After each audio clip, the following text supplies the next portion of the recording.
Bueno, como sabemos, la función política, la función económica y la función social son papeles muy importantes. La función social es la función que establecemos nosotros como clase social, clase media, baja, alta, inclusive extra baja, que son factores muy importantes en el motivo educativo. Son factores muy importantes en el sentido, en la adquisición de viviendas, se podría decir, en el nivel educativo o en el tipo de educación que se le brinda a cada estudiante, dependiendo qué tanto dan. Es como decir, ¿qué tanto dan? ¿Qué tanto recibes? Tú das esto, te doy esto. Es un poco desequilibrado porque tanto como las personas que no tienen tantos recursos para poder pagar la educación a sus hijos, no tienen las mismas oportunidades. Y como bien dicen, la educación es laica prácticamente.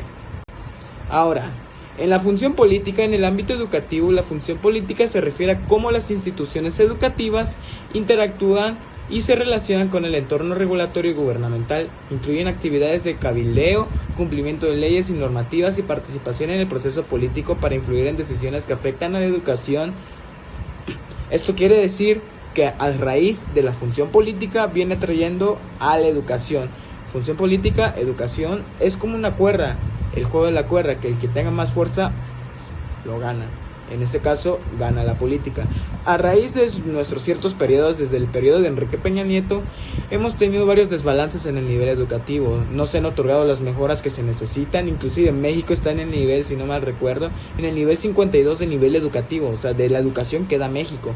Eso se debe a raíz, gracias al sistema político que tenemos. Sistema político creo que se le podría decir capitalista, en el sentido de que la educación para ellos es dinero, o sea, no entienden el valor que tienen que la educación sea laica y gratuita para las personas, que sigan mejorando y que México sea un país próspero y un país con un nivel educativo excelente, tanto para los jóvenes como para las personas que no tienen esa oportunidad, que tanto los políticos van y nada más llegan a cobrar, rebatan, destruyen, inclusive según llegan a mejorar las economías, pero no es así. Ahora, en la función económica, ¿qué quiere decir eso? La función económica es la economía de todos, de todas y todos los mexicanos, tanto niños, niñas, jóvenes, jovencitas, adultos, etcétera. Esto abarca mucho en el sentido de que la economía es un papel muy importante, más en la educación, porque es lo que se le da para poder recibir la educación. Pagamos mensualidad, inscripción, etcétera.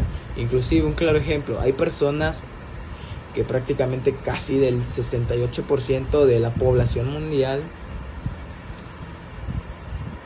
las colegiaturas son muy caras, por así decirlo, no tienen los suficientes recursos, no logran terminar una carrera, no logran ni siquiera terminar la secundaria, la preparatoria.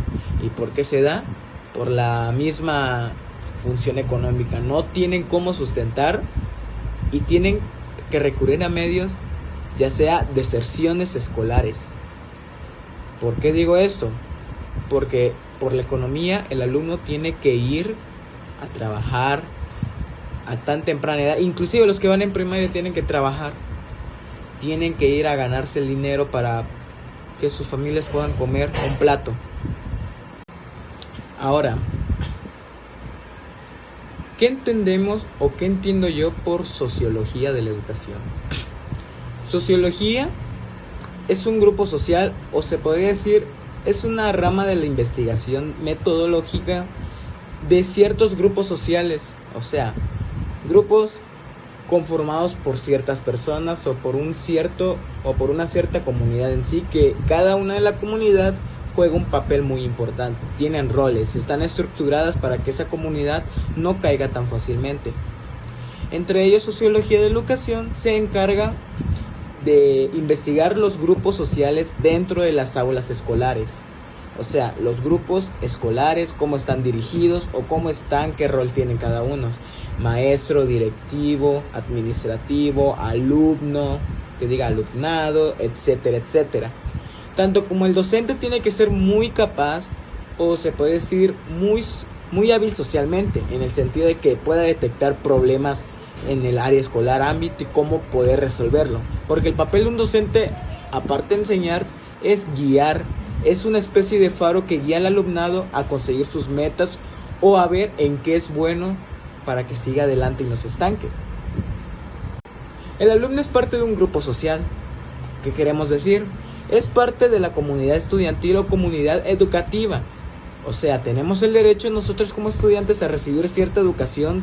O bueno, tenemos derecho a recibir la educación en sí, a que el docente nos guíe, a que nos guíe a un mejor futuro, que nos encontremos, por así decirlo, con ciertas formas de poder entender, no con una sola metodología, donde también, como había dicho, el docente tiene que encontrar ciertas formas de encajar en el grupo social. ¿A qué me quiero dar a entender con encajar? O sea, no estar con un solo método de enseñanza.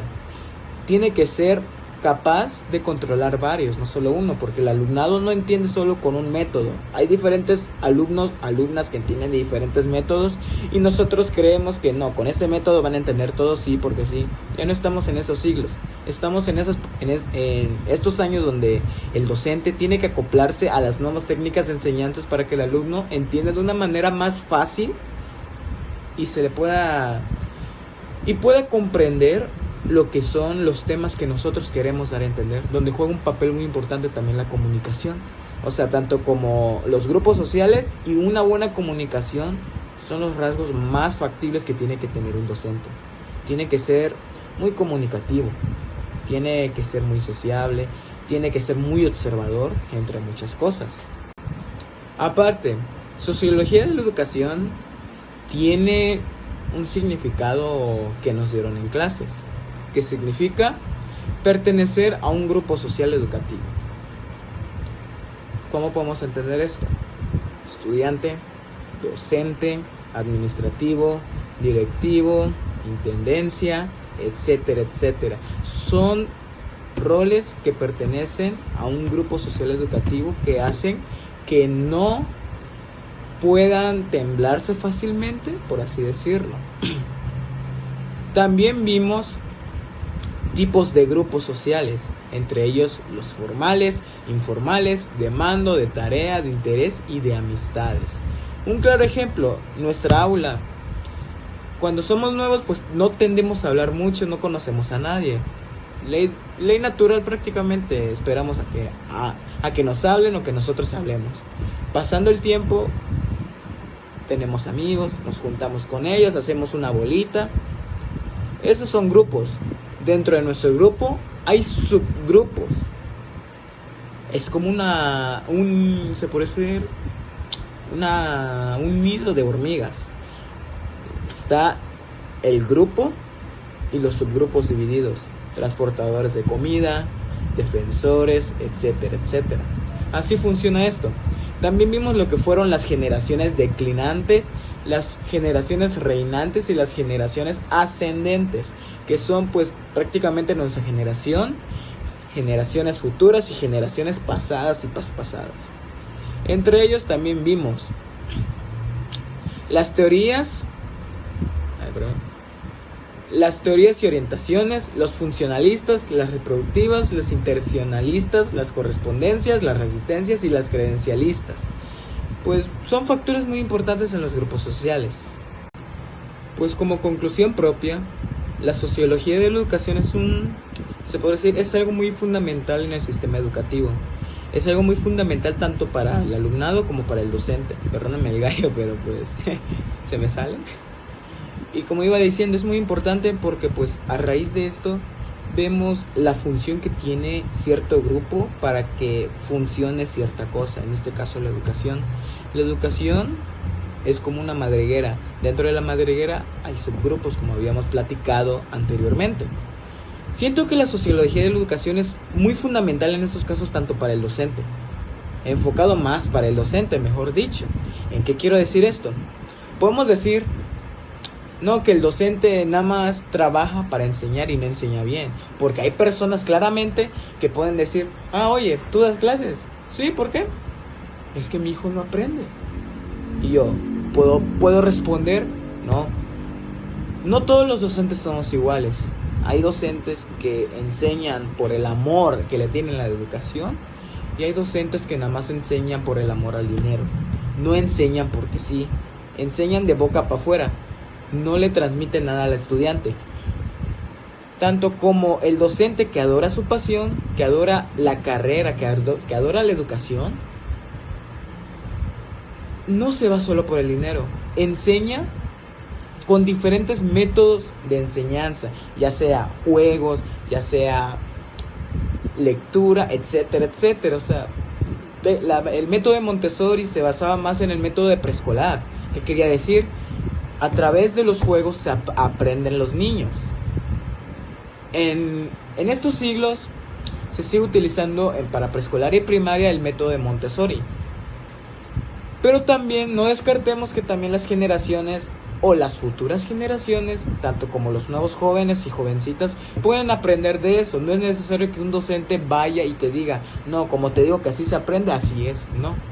Para eso está la sociología de la educación. Investiga los grupos sociales dentro del ámbito educativo para ver en qué está fallando o para ver qué se puede mejorar para fortalecer cierto grupo. Y para mí se podría decir que es algo muy importante para el docente, como había dicho muchas, pero muchas veces. Y pues sin nada más que decir, eso sería todo de mi parte. Y pues me llamo José Alberto Martínez Aguilar, del tercero A de la licenciatura en Pedagogía en la Universidad del Sur, Plantel Terán. Muchas gracias.